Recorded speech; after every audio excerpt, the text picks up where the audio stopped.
শেখ মুজিবুর রহমান 4 বার সংবিধান সংশোধন করেছেন।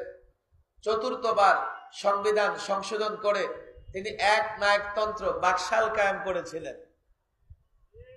15ই আগস্টে একটা ইতিহাসের সমাপ্তি। এরপরে ক্ষমতায় আসলেন প্রেসিডেন্ট জিয়াউর রহমান।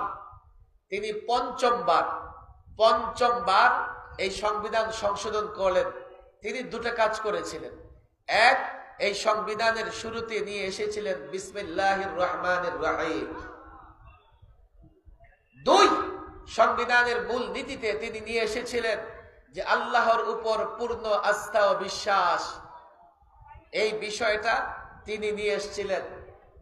সেই থেকে নিয়ে শুরু করে প্রায় 30-31 বছর সংবিধানে বিসমিল্লাহির রহমানির রহিমও ছিল, আর আল্লাহর উপর পূর্ণ আস্থার বিষয়টাও ছিল। বিগত সরকার 2011